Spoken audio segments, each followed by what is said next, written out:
on GoSuffolkRams.com. From Boston, Massachusetts, welcome to Suffolk Sounds, the official show for Suffolk University athletics. Happy Monday and welcome back to another episode of the Suffolk Sounds podcast. I'm your host, Nick Pernick, and I hope not too many of you are experiencing those post-Super Bowl blues today like I will be. We're about to enter the wonderful 7-month period without any NFL football, and I don't know about everyone else, but I just don't know what I'm going to do for the next couple Sundays until September. So we'll see what happens here. I'm looking forward to some Suffolk sports to fill that void, but we'll see how it goes. As for the Super Bowl, this episode right now is being recorded just right before the Super Bowl. So I'm taking a huge risk with this and sharing my prediction for the game.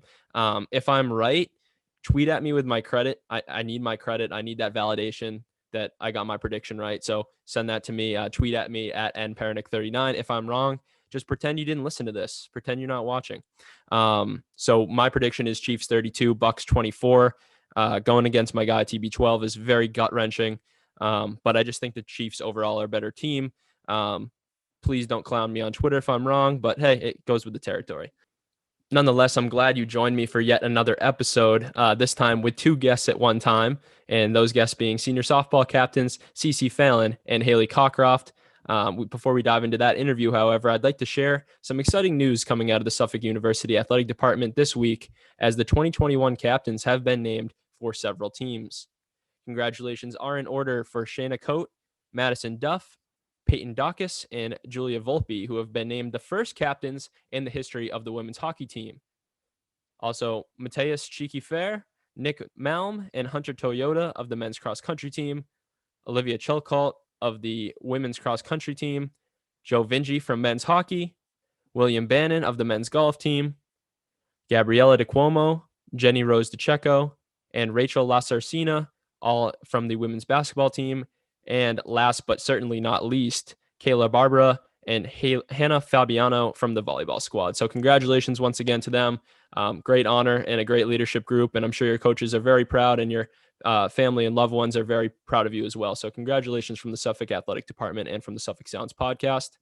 We also wanted to give a huge shout out to the women's ice hockey coach, Taylor Wasilk, for representing Suffolk on the national stage with the Buffalo Buttes in the National Women's Hockey League's bubble up in Lake Placid the past few weeks. She was the only NCAA head coach to compete in the shortened season. And also a quick reminder that there is still time to purchase her jersey. That's a t-shirt jersey for those of you who don't know, with her name on the back of it. It's available on the Buttes website, and all the proceeds from her sales are going right to Suffolk Cares. So a great initiative, and no better person to do that than Taylor Wasilk, who just played an incredible tournament up in the bubble. Hopefully they get to finish that season here in the near future. One more announcement for everyone. The Smith Fitness Center has officially reopened as of February 1st and will be available for Suffolk students and staff to use the facility to work out with health and safety protocols in place through the rest of the semester. To reserve a time slot, please visit suffolk.libcal.com today.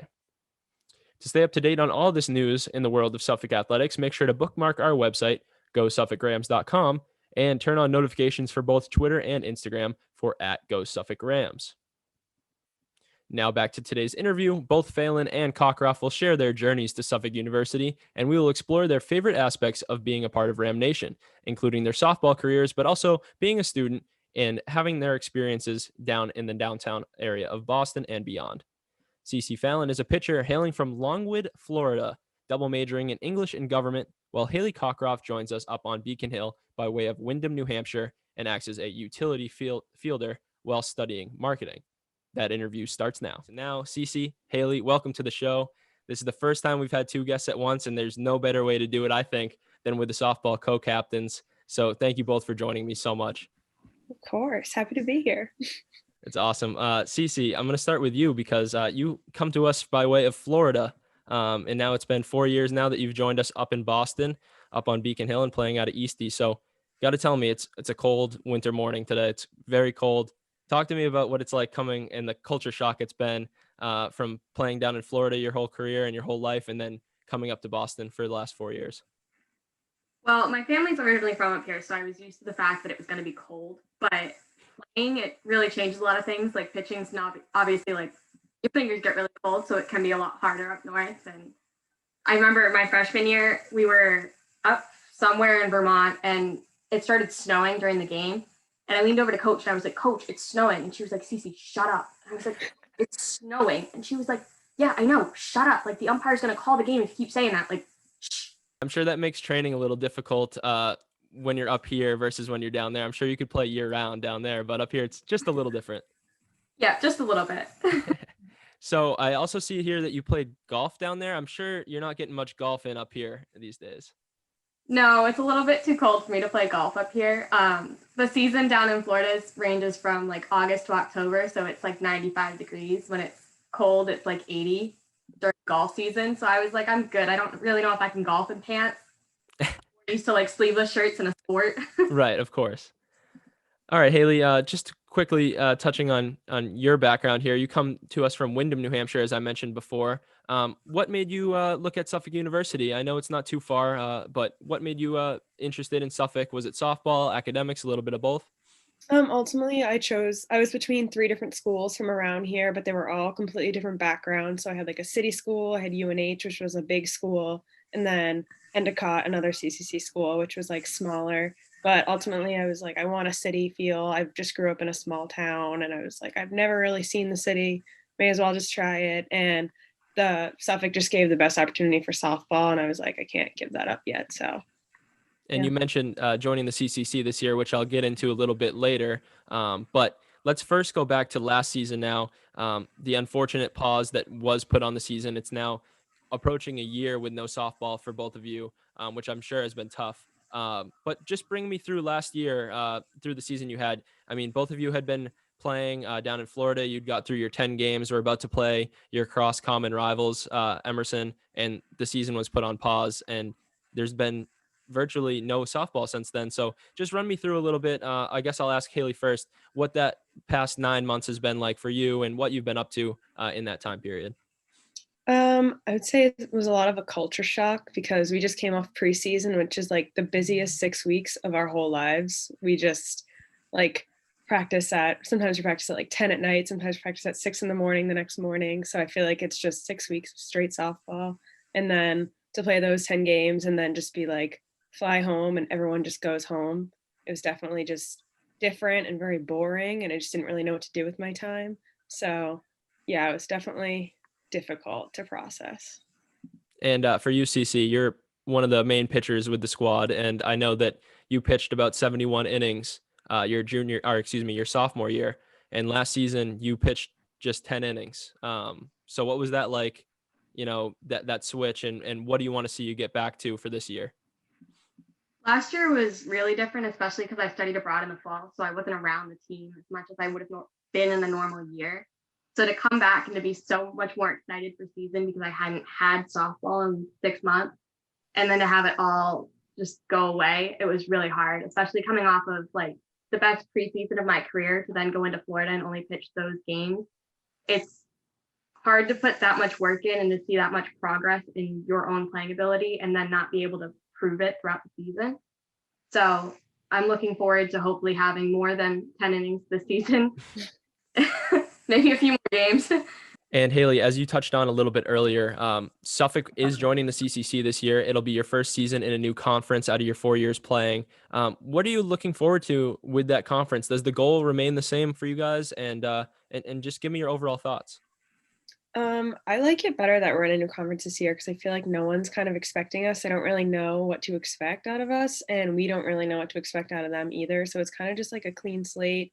You don't have like before in the last conference, you knew which teams you had to look out for and which ones that you didn't have to prepare as much, I'll say. And this one, I feel like you have to prepare equally super hard for all of the teams. So I just feel like it's a good clean slate that we have. Same question for you, CC. Yeah, I mean, I think it's exciting. It presents its own new set of challenges going into the season. I mean, with COVID still going on and then having a new conference as well, it will be interesting to see how it all ends up. So when you guys got the word from Coach Davis that you guys were going to be captains, what was that conversation like? And what was that like for you both? And what was the message initially to the team from both of you and your other co-captains? I think as a captain group, we all work very well together. And it's interesting because we have two captains who have been captains before, and then there's Hailey and I who were first year captains. So I think we all bring something different to the table, and we all reach a different part of the team, which I think is really important because certain people feel more comfortable talking to others of us. So you don't have to worry about the lack of communication between the team and the captains because everybody has their own little niche that they fit into. So I represent maybe the pitchers and catchers, while Hailey might represent more of the outfield or the infield. So it's really important that we have that nice dynamic of all the different areas across the field.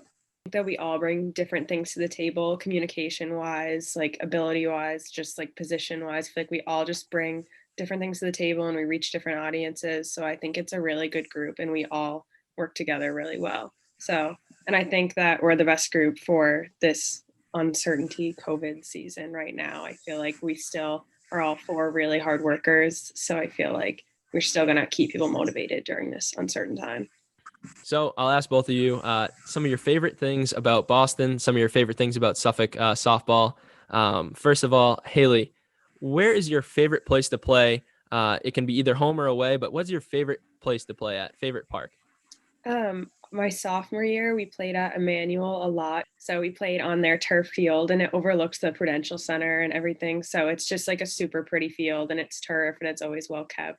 And Emmanuel is always a great competition to play. So that was always super fun. Awesome. And same question for you, Cece. I don't know. Like it's different for me because I haven't grown up playing on turf fields.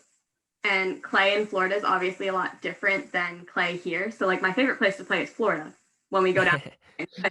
Like here, it would probably be more like Jay Wu's field, I guess, because it's the fields with like the nice clay pitching wise that I feel like I pitch better off of than a turf field. Favorite rival to play? CC, go ahead when you're ready. I have to think about that one. I think it would be Emmanuel, like Hailey had said. Like I feel like pitching against them is always just such a challenge, and you really have to focus on hitting your spots on the corner of the plate and making sure the ball's off that plate just that little tiny bit. So I feel like it's fun pitching wise playing against Emmanuel. Same question, Hailey. Yeah, I have to agree. Emmanuel, they also have great energy too. So it just kind of keeps everyone up the whole game. You can't really slack at all. It's constant, like loud. It's always fun. There's always someone that's going to hit. So you're really on your toes the whole time. So it's a good time. All right, let's change tunes a little bit. Let's talk a little bit about the city of Boston. So run me through some of your favorite things about the city, favorite places to eat and favorite MBTA line to take and favorite place to grab a cup of coffee. I like food too much to answer the question about my favorite place to eat. It really just depends on the day. I live in Eastie, so the blue line's what I take every day. So I guess that would be my favorite line. I live in the North End, so I live in the back of the North End. So every time I walk to campus, I walk all the way down Hanover Street around dinner time. Oh my gosh, the smells is insane. I can't even imagine. So much food here. It's not even okay. But I love like all the North End restaurants. Oh my gosh, all of them. How do you like the North End? I'm sure you were still around when they made all the dining outdoors and everything and the streets were shut down like Italy. What did you think of that? I loved it. I came back so much in the summer. I moved home for the summer and I would come back as much as I can just because it was so awesome. It was such a great feeling. It was so cute. All right, now that we've answered some of the favorite questions about the city, one more question for you both. What are some of your favorite memories from the team? Can be funny moments, can be wins, can be anything, but just some of your favorite moments. I'll start first with Hailey. Florida, easily. When we go down to Florida for 10 days at the beginning of each season, it's so memorable. It's so fun. We always do team days. So like last year it's called Wild Florida, and we just got to like hold animals and like play with animals and go on one of those, what do you call those, CC, gator tours or whatever? Like airboat tours. Yeah, airboat tours and like look at gators and stuff. So it's just fun like doing that stuff together. It's just like a lot of team bonding, and yeah, those are just great 10 days to be together. Awesome. Same thing, Cece. Yeah, I think the moments that we've gotten to spend off the field and you really get to spend time like team bonding, I think are definitely the favorite moments. Like Coach will put on an Easter egg hunt, and just watching everybody run around looking for Easter eggs at 20 years old is always so funny. Things like that, like we'll do like a team activity in October, and like last year I was abroad, so I was so sad that I missed it. And then this year we had COVID, so we didn't get to do it either. So like just those moments off the field that create the team bond, I think, are the best. Awesome. Well, Cece, Hailey, thank you both very much for joining me today. It was great to have you on, and I can't wait to watch you play this spring and see how you guys do. And I'm looking very much forward to it. Thank Thank you. you. All right. Once again, thank you to Constance Phelan and to Hailey Cockroft for joining me on the Suffolk Sounds podcast. That was a great interview. And if you liked what you heard today, make sure to follow us on social media at Go Suffolk Rams, and make sure to subscribe to this podcast on whatever platform that you listen or watch us on, whether that be YouTube, Spotify, Apple Music, etc. Thank you very much for tuning in this week, and make sure to come back next week as we release our interview with Madison Duff, a junior women's hockey captain. See you then, Ram Nation. This has been Suffolk Sounds. Don't forget to subscribe, like, rate, and review however you listen to your podcast.